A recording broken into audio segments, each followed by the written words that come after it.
صلاح الدین ایوبی تیر ہاتھ میں لیے گھوڑوں پر سوار ہو گیا اور اپنے خیمے کی طرف چل پڑا۔ اس کے سالار بھی گھوڑوں پر سوار ہو گئے۔ ان میں سے ایک نے سلطان کے دائیں طرف اپنا گھوڑا کر لیا، ایک نے بائیں طرف، اور ایک نے اپنا گھوڑا بالکل پیچھے اور قریب رکھا تاکہ کسی بھی طرف سے تیر آئے تو صلاح الدین ایوبی تک نہ پہنچے۔ صلاح الدین ایوبی نے اس تیر پر ذرا سی بھی پریشانی کا اظہار نہیں کیا جو کسی نے اسے قتل کرنے کے لیے چلایا تھا۔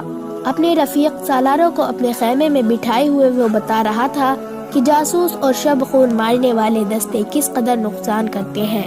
وہ کہہ رہا تھا، میں علی بن سفیان کو ایک ہدایت دے چکا ہوں لیکن اس پر عمل درآمد نہیں ہو سکا کیونکہ فوراً ہی مجھے اس حملے کی خبر ملی اور رہ گیا۔ تم سب فوری طور پر یوں کرو کہ اپنے سپاہیوں اور ان کے عہدے داروں میں سے ایسے افراد منتخب کرو جو دماغی اور جسمانی لحاظ سے مضبوط اور صحت مند ہو، باریک بین، دور اندیشی، قوت فیصلہ رکھنے والے جان باز قسم کے آدمی چنو۔ میں نے علی کو ایسے آدمیوں کی جو صفت بتائی تھی وہ سب سن لو۔ ان میں اونٹ کی مانند زیادہ سے زیادہ دن بھوک اور پیاس برداشت کرنے کی قوت ہو، چیتے کی طرح جھپٹنا جانتے ہو، عقاب کی طرح ان کی نظریں تیز ہو، خرگوش اور ہرن کی طرح دوڑتے ہو، مسلح دشمن سے ہتھیاروں کے بغیر بھی لڑ سکے، ان میں شراب اور کسی دوسری نشاور چیز کی عادت نہ ہو، کسی لالچ میں نہ آئے، عورت کتنی ہی حسین مل جائے اور زر و جواہر کے انبار ان کے قدموں میں لگا دیے جائے، وہ نظر اپنے فرض پر رکھیں۔ اپنے دوستوں اور ان کے کمانڈروں کو خاص طور پر ذہن نشین کرا دے کہ عیسائی بڑی ہی خوبصورت اور جوان لڑکیوں کو جاسوسی کے لیے اور فوج میں بے اطمینانی پھیلانے کے لیے اور عسکریوں کو جذبے کے لحاظ سے بیکار کرنے کے استعمال کر رہا ہے۔ میں نے مسلمانوں میں یہ کمزوری دیکھی ہے کہ عورت کے آگے ہتھیار ڈال دیتے ہیں۔ میں مسلمان عورت کو دشمن کے علاقے میں کبھی نہیں بھیجوں گا۔ ہم عصمتوں کے محافظ ہیں، ہم عصمتوں کو ہتھیار نہیں بنائیں گے۔ علی بن سفیان نے چند ایک لڑکیاں رکھی ہوئی ہیں لیکن وہ مسلمان نہیں اور وہ عیسائی بھی نہیں، مگر میں عورتوں کا قائل نہیں۔ محافظ دستے کا کمانڈر خیمے میں آیا اور اطلاع دی کہ محافظ کچھ لڑکیوں اور آدمیوں کو ساتھ لائے ہیں۔ صلاح الدین ایوبی باہر نکلا، اس کے تینوں سالار بھی ساتھ آئے۔ باہر 5 آدمی کھڑے تھے جن کے لمبے چوکے دستارے اور ڈیل ڈول بتا رہے تھے کہ تاجر ہیں اور سفر میں ہیں۔ ان کے ساتھ 7 لڑکیاں تھیں، 7 جوان تھی اور ایک سے بڑھ کر ایک خوبصورت تھی۔ ان محافظوں میں سے ایک نے جو سلطان پر تیر چلانے والوں کی تلاش میں گئے تھے بتایا کہ انہوں نے تمام علاقے چھان مارے، انہیں ایک آدمی نظر نہیں آیا۔ دور پیچھے گئے تو یہ لوگ 3 اونٹ کے ساتھ ڈیرا ڈالے ہوئے ہیں۔ ایک سالار نے کہا، کیا ان کی تلاشی لی ہے؟ محافظ نے جواب دیا، لی ہے، یہ کہتے ہیں کہ تاجر ہے، ان کا سارا سامان کھلوا کر دیکھا ہے، جامع تلاشی بھی لی ہے، ان کے پاس ان خنجروں کے سوا کوئی اور ہتھیار نہیں ہے۔ اس نے 5 خنجر صلاح الدین ایوبی کے سامنے رکھ دیے۔ ایک تاجر نے کہا، ہم مراکش کے تاجر ہیں، سکندریہ تک جائیں گے، وہ روز گزرے ہمارے قیام 10 کوس پیچھے تھا، پرسوں شام یہ لڑکیاں ہمارے پاس آئی، ان کے کپڑے بھیگے ہوئے تھے، انہوں نے بتایا کہ یہ سسلی کی رہنے والی ہے، انہیں عیسائی فوج کا ایک کمانڈر گھروں سے پکڑ کر ساتھ لے آیا اور ایک بحری جہاز میں سوار کیا، ان کے ماں باپ غریب ہیں، یہ کہتی ہیں کہ بے شمار جہاز اور کشتیاں چل پڑی، لڑکیوں والے جہاز میں چند اور کمانڈر قسم کے آدمی تھے اور ان کی فوج بھی تھی، وہ سب ان لڑکیوں کے ساتھ شراب پی کر عیش و عیاشی کرتے رہے۔ اس ساحل کے قریب آئے تو جہازوں پر آگ کے گولے گرنے لگے، تمام لوگ جہازوں کے سمندر میں کودنے لگے۔ ان لڑکیوں کو انہوں نے ایک کشتی میں سمندر میں اتار دیا، یہ بتاتی ہیں کہ انہیں کشتی چلانی نہیں آتی تھی، کشتی سمندر میں ڈولتی اور بھٹکتی رہی، پھر ایک روز خود ہی ساحل سے آ لگی، ہمارا قیام ساحل کے ساتھ تھا، یہ ہمارے پاس آ گئی، بہت ہی بری حالت میں تھی، ہم نے انہیں پناہ میں لے لیا، انہیں ہم دھتکار تو نہیں سکتے تھے، ہمیں کچھ سمجھ نہیں آ رہا تھا کہ ان کا کیا کرے، پچھلے پڑاؤ سے انہیں یہاں تک ساتھ لائے ہیں، یہ سوار آ گئے اور ہمارے سامان کی تلاشی لینے لگے، ہم نے ان سے تلاشی کی وجہ پوچھی تو انہوں نے بتایا کہ صلاح الدین ایوبی امیر مصر کا حکم ہے۔ ہم نے ان سے منت کی کہ ہمیں اپنے سلطان کے پاس لے چلو، ہم عرض کریں گے کہ ان لڑکیوں کو اپنی پناہ میں لے لے، ہم سفر میں ہیں، انہیں کہاں کہاں لیے پھریں گے۔ لڑکیوں سے پوچھا تو وہ سسلی کی زبان بول رہی تھی، وہ ڈری ڈری سی لگتی تھی۔ ان میں سے 2-3 اکٹھی ہی بولنے لگی۔ صلاح الدین ایوبی نے تاجروں سے پوچھا کہ ان کی زبان کون سمجھتا ہے؟ ایک نے بتایا کہ صرف میں سمجھتا ہوں۔ یہ التجا کر رہی ہے کہ صلاح الدین ایوبی پناہ میں لے لے۔ کہتی ہے کہ ہم تاجروں کے قافلے کے ساتھ نہیں جائیں گے، کہیں ایسا نہ ہو کہ راستے میں ڈاکو ہمیں اٹھا کر لے جائیں۔ ادھر جنگ بھی ہو رہی ہے، ہر طرف عیسائیوں اور مسلمانوں کے سپاہی بھاگتے دوڑتے نظر آ رہے ہیں۔ ہمیں سپاہیوں سے بہت ڈر لگتا ہے۔ ہمیں جب گھروں سے اٹھایا گیا تھا تب ہم سب کنواری تھی۔ ان فوجوں نے بحری جہاز میں ہمیں طوائف بنا رکھے ہیں۔ ایک لڑکی نے کچھ کہا تو اس کی زبان جاننے والے تاجر نے صلاح الدین ایوبی سے کہا، یہ کہتی ہے کہ ہمیں مسلمانوں کے بادشاہ تک پہنچا دو، ہو سکتا ہے کہ اس کے دل میں رحم آ جائے۔ ایک اور لڑکی بول پڑی، اس کی آواز رودھائی ہوئی تھی۔ تاجر نے کہا، یہ کہتی ہے کہ ہمیں عیسائی سپاہیوں کے حوالے نہ کیا جائے، میں مسلمان ہو جاؤں گی بشرطے کوئی اچھی حیثیت والا مسلمان میرے ساتھ شادی کر لے۔ 2-3 لڑکیاں پیچھے کھڑی منہ چھپانے کی کوشش کر رہی تھی، ان کے چہرے پر گھبراہٹ تھی، بات کرتے شرماتی یا ڈرتی تھی۔ صلاح الدین ایوبی نے تاجر سے کہا، انہیں کہو کہ یہ عیسائیوں کے پاس نہیں جانا چاہتی، ہم انہیں اسلام قبول کرنے پر مجبور نہیں کر سکتے۔ یہ لڑکی جو کہہ رہی ہے کہ مسلمان ہو جائیں گی بشرطے کوئی مسلمان اس کے ساتھ شادی کر لے، اسے کہو کہ میں اس کی پیشکش قبول نہیں کر سکتا کیونکہ یہ خوف اور مجبوری کے عالم میں اسلام قبول کرنا چاہتی ہے۔ انہیں بتاؤ کہ مجھ پر اعتماد ہے تو میں انہیں اسلام کی بیٹیوں کی طرح پناہ میں لیتا ہوں۔ اپنے دارالحکومت میں جا کر یہ انتظام کر دوں گا کہ انہیں عیسائی راہبوں یا کسی پادری کے پاس بھجوا دوں گا۔ پادری یروشلم میں ہوں گے۔ دوسری صورت یہ ہے کہ جب عیسائی قیدیوں کو آزاد کیا جائے گا تو میں کوشش کروں گا کہ ان کی شادیاں قابل اعتماد اور اچھی حیثیت کے قیدیوں کے ساتھ کر دوں۔ انہیں یہ بھی بتا دو کہ کسی مسلمان کو ان سے ملنے کی اجازت نہیں ہوگی اور نہ انہیں اجازت ہوگی کہ کسی مسلمان سے ملے۔ ان کی ضروریات اور عزت کا خیال رکھا جائے گا۔ تاجر نے لڑکیوں کو ان کی زبان میں صلاح الدین ایوبی کی ساری باتیں بتائیں تو ان کے چہرے پر رونق آ گئی، وہ ان شرائطوں پر رضامند ہو گئی۔ تاجر شکریہ کہہ کر چلے گئے۔ صلاح الدین ایوبی نے لڑکیوں کے لیے الگ خیمے لگانے اور خیمے کے باہر ہر وقت ایک سنتری موجود رہنے کا حکم دیا۔ وہ خیمے کی جگہ بتانے والا ہی تھا کہ 6 صلیبی قیدی صلاح الدین ایوبی کے سامنے لائے گئے۔ یہ بہت ہی بری حالت میں تھے، ان کے کپڑے بھیگے ہوئے تھے، کپڑوں پر خون بھی تھا اور ریت بھی، ان کے چہرے لاشوں کی مانند تھے۔ ان کے متعلق بتایا گیا کہ 1.5-2 میل دور ساحل پر بے سود پڑے تھے، وہ ٹوٹی ہوئی کشتی پر تیر رہے تھے۔ ایک دن کشتی پانی بھر جانے سے ڈوب گئی، یہ سب تیر کر ساحل تک پہنچے۔ کشتی میں 22 آدمی سوار ہوئے تھے، صرف یہ 6 زندہ ہیں، ان سے چلا نہیں جاتا تھا۔ یہ صلیبی لشکر کے سپاہی تھے، یہ سب دھڑام سے بیٹھ گئے۔ ان میں سے ایک چہرے سے لگتا تھا کہ معمولی سپاہی نہیں ہے، وہ کراہ رہا تھا، اس کے کپڑوں پر خون کا ایک بھی دھبا نہیں تھا، مگر زخموں سے زیادہ تکلیف میں معلوم ہوتا تھا۔ اس نے 7 لڑکیوں کو غور سے دیکھا اور پھر کراہنے لگا۔ یہ صلاح الدین ایوبی کا حکم تھا کہ ہر ایک قیدی اسے دکھایا جائے، چونکہ قیدی ابھی تک سمندر سے بچ کر نکل رہے تھے، اس لیے ہر ایک قیدی صلاح الدین ایوبی کے سامنے لایا جاتا تھا۔ اس نے ان قیدیوں کو بھی دیکھا، کسی سے کوئی بات نہ کی، البتہ اس قیدی کو جو سب سے زیادہ کراہ رہا تھا اور اس کے جسم پر کوئی زخم نہ تھا، صلاح الدین ایوبی نے غور سے دیکھا اور آہستہ سے اپنے سالار سے کہا، علی بن سفیان ابھی تک نہیں آیا۔ ان تمام قیدیوں سے جو اب تک ہمارے پاس آ چکے ہیں بہت کچھ پوچھنا ہے، ان سے معلومات لینی ہے، انہیں نظر میں رکھنا اور جب علی بن سفیان آئے تو اسے کہنا کہ اس سے تفصیلی پوچھ تاچھ کرے۔ معلوم ہوتا ہے اسے اندر کی چوٹ آئی ہے، شاید پسلیاں ٹوٹی ہوئی ہے، انہیں فوراً زخمی قیدیوں کے خیمے میں پہنچا دو، انہیں کھلاؤ پلاؤ اور ان کی مرہم پٹی کرو۔ قیدیوں کو اس طرف لے جایا گیا جس طرف زخمی قیدیوں کے خیمے تھے۔ لڑکیاں انہیں جاتا دیکھتی رہی، پھر انہیں بھی لے جایا گیا۔ فوج کے خیمے سے تھوڑی دور لڑکیوں کے لیے خیمہ نصب کیا جا رہا تھا، وہاں سے کوئی 100 قدم دور زخمی قیدیوں کے خیمے تھے، وہاں پر بھی ایک خیمہ گاڑا جا رہا تھا اور 6 نئے زخمی زمین پر لیٹے ہوئے تھے۔ لڑکیاں ان کی طرف دیکھ رہی تھی، دونوں خیمے کھڑے ہوئے۔ لڑکیاں اپنے خیمے میں چلی گئی اور زخمیوں کو ان کے خیمے میں لے گئے۔ ایک سنتری لڑکیوں کے خیمے کے باہر کھڑا ہو گیا۔ لڑکیوں کے لیے کھانا آ گیا جو انہوں نے کھا لیا۔ پھر ایک لڑکی خیمے سے نکل کر اس خیمے کی طرف دیکھنے لگی جس میں نئے 6 زخمی قیدیوں کو لے گئے تھے۔ اس کے چہرے پر اب گھبراہٹ اور خوف کا کوئی تاثر نہیں تھا۔ سنتری نے اسے دیکھا اور اس نے سنتری کو دیکھا۔ لڑکی نے مسکرا کر اشارہ کیا کہ وہ زخمیوں کے خیمے کی طرف جانا چاہتی ہے۔ سنتری نے سر ہلا کر اسے روک دیا۔ لڑکیوں کو خیمے سے دور جانا یا کسی سے ملنے کی اجازت نہیں تھی۔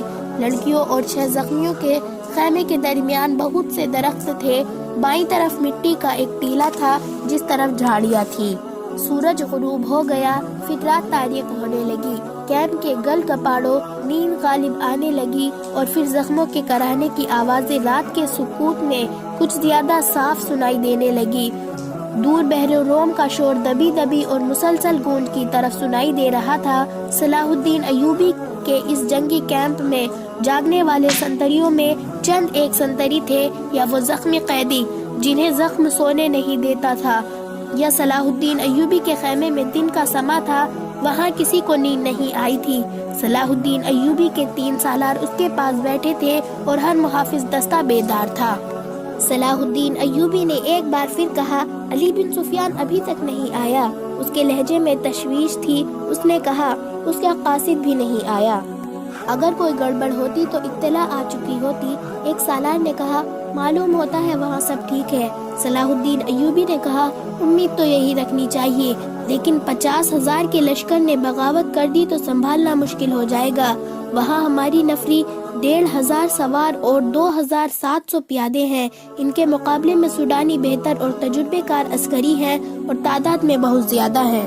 ایک اور سالار نے کہا، ناجی اور اس کے سازشی ٹولے کے خاتمے کے بعد بغاوت ممکن نظر نہیں آتی۔ قیادت کے بغیر سپاہی بغاوت نہیں کریں گے۔ صلاح الدین ایوبی نے کہا، پیش بندی ضروری ہے، لیکن علی آ جائے تو پتہ چلے گا کہ پیش بندی کس قسم کی جائے۔ صلیبیوں کے روکنے کے لیے تو صلاح الدین ایوبی خود ہی آیا تھا، لیکن دارالحکومت میں سوڈانی فوج کی بغاوت کا خطرہ تھا۔ علی بن سفیان کو صلاح الدین ایوبی نے وہیں چھوڑ دیا تھا تاکہ وہ سوڈانی لشکر پر نظر رکھے اور بغاوت کو اپنے خصوصی فن سے دبانے کی کوشش کرے۔ اسے اب تک صلاح الدین ایوبی کے پاس آ کر وہاں کے حال چال بتانا تھا، مگر وہ نہیں آیا تھا، جس سے صلاح الدین ایوبی بے چین ہوا جا رہا تھا۔ وہ جب اپنے سالاروں کے ساتھ قاہرہ کے صورتحال کے متعلق باتیں کر رہا تھا، اس کا تمام کیمپ گہری نیند میں سو چکا تھا، مگر وہ 7 لڑکیاں جاگ رہی تھی جنہیں صلاح الدین ایوبی نے پناہ میں لے لیا تھا۔ ایک بار سنتری نے خیمے کا پردہ اٹھا کر دیکھا، دیا جل رہا تھا۔ پردہ ہٹتے ہی لڑکیاں خراٹے لینے لگی۔ سنتری نے دیکھا کہ وہ پوری ساتھ ہے اور سو رہی ہے، تو اس نے پردہ گرا دیا اور خیمے کے ساتھ لگ کر بیٹھ گیا۔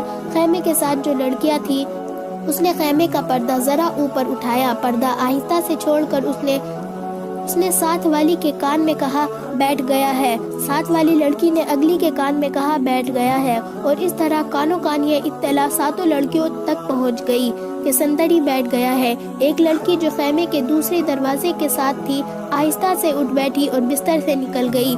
بستر زمین پر بچھے تھے۔ اس نے اوپر لینے والا کمبل اس طرح بستر پر ڈال دیا جیسے اس کے نیچے لڑکی لیٹی ہو۔ وہ پاؤں پر سرکتی خیمے کے دروازے تک گئی، پردہ ہٹایا اور باہر نکل گئی۔ باقی 6 لڑکیوں نے آہستہ آہستہ خراٹے لینے شروع کر دیے۔ سنتری کو معلوم تھا کہ یہ سمندر سے بچ کر نکلی ہوئی پناہ گزین لڑکیاں ہیں، کوئی خطرناک قیدی تو نہیں۔ وہ بیٹھ کر اونگتا رہا۔ لڑکی دبے پاؤں ایسے رخ پر ٹیلے کی طرف چلتی گئی جس رخ سے اس کے اور سنتری کے درمیان خیمہ حائل رہا۔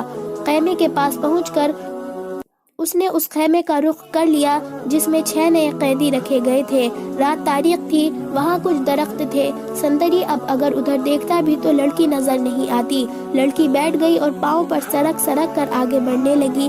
آگے ریت کی ڈھیریاں سی تھی۔ وہ ان کے اوٹ میں ہوتی ہوئی قیدی کے قریب پہنچ گئی، مگر وہاں ایک سنتری ٹہل رہا تھا۔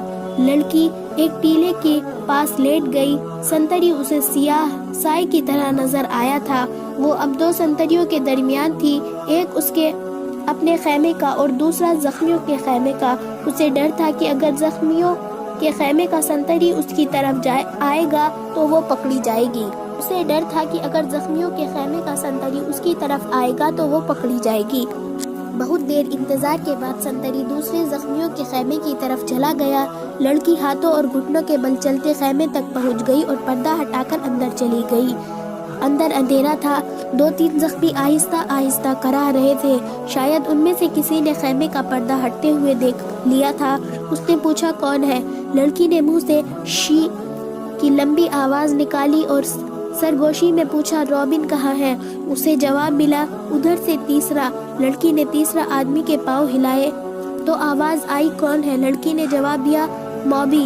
رابن اٹھ بیٹھا، ہاتھ لمبا کر کے لڑکی کو بازو سے پکڑا اور اسے اپنے بستر میں گھسیٹ لیا۔ اسے اپنے پاس لٹا کر کمبل ڈال دیا۔ سنتری نہ آ جائے، میرے ساتھ لگی رہو۔ اس نے لڑکی کو اپنے ساتھ لٹا لیا اور کہا میں اس اتفاق پر حیران ہو رہا ہوں کہ ہماری ملاقات ہو گئی ہے۔ یہ ایک معجزہ ہے جس سے ظاہر ہوتا ہے کہ خدا کو ہماری کامیابی منظور ہے۔ ہم نے بہت بڑی شکست کھائی ہے، لیکن یہ سب دھوکہ تھا۔ یہ وہی زخمی تھا جو دوسروں سے الگ تھلگ اور چہرے مہرے اور جسم جیسے سے معمولی سپاہی نہیں بلکہ اعلیٰ رتبے کا لگتا تھا۔ صلاح الدین ایوبی نے بھی کہا کہ یہ کوئی معمولی سپاہی نہیں، اس پر نظر رکھنا، علی بن سفیان اس سے تفتیش اور تحقیقات کرے گا۔ لڑکی نے اس سے پوچھا تم کتنے کچھ زخمی ہو؟ کوئی ہڈی تو نہیں ٹوٹی؟ رابن نے جواب دیا میں بالکل ٹھیک ہوں، خراش تک نہیں آئی۔ انہیں بتایا ہے کہ اندر کی چوٹ ہے اور سینے کے اندر شدید درد ہے، لیکن میں بالکل تندرست ہوں۔ لڑکی نے پوچھا پھر یہاں کیوں آ گئے؟ میں نے بہت کوشش کی کہ میں مصر داخل ہو جاؤں اور سوڈانی لشکر تک پہنچ سکوں، لیکن ہر طرف اسلامی فوج پھیلی ہوئی ہے، کوئی راستہ نہیں ملا۔ ان 5 زخمیوں کو اکٹھا کیا اور ان کے ساتھ زخمی بن کر یہاں آ گیا۔ اب فرار کی کوشش کروں گا جو ابھی ممکن نظر نہیں آتی۔ اس نے ذرا غصے سے کہا مجھے 2 سوالوں کا جواب دو۔ صلاح الدین ایوبی کو میں نے زندہ دیکھا ہے، کیوں؟ کیا تیر ختم ہو گئے تھے یا وہ حرام خور بزدل ہے؟ اور دوسرا سوال یہ ہے کہ تم ساتھ کے ساتھ لڑکیاں مسلمانوں کی قید میں کیوں آ گئی؟ کیا وہ 5 مر گئے ہیں یا بھاگ گئے ہیں؟ موبی نے کہا وہ زندہ ہے رابن، تم کہتے ہو کہ خدائے یسوع مسیح کو ہماری کامیابی منظور ہے، لیکن میں کہتی ہوں کہ ہمارا خدا ہمیں کس گناہ کی سزا دے رہا ہے؟ صلاح الدین ایوبی اس لیے زندہ ہے کہ تیر اس کے پاؤں کے درمیان ریت میں لگا تھا۔ رابن نے پوچھا کیا تیر کسی لڑکی نے چلایا تھا؟ کرسٹوفر کہاں تھا؟ اسی نے چلایا تھا۔ کرسٹوفر کا تیر خطا گیا؟ رابن نے حیرت سے تڑپ کر پوچھا وہ کرسٹوفر جس کے تیر اندازی نے شاہ آگسٹس کو حیران کر دیا اور اس کی ذاتی تلوار انعام میں لی تھی، یہاں آ کر اس کا نشانہ چوک گیا کہ 6 فٹ لمبا اور 3 فٹ چوڑا؟ صلاح الدین ایوبی اس کے تیر سے بچ گیا، بدبخت کے ہاتھ ڈر سے کانپ گئے ہوں گے۔ موبی نے کہا فاصلہ زیادہ تھا۔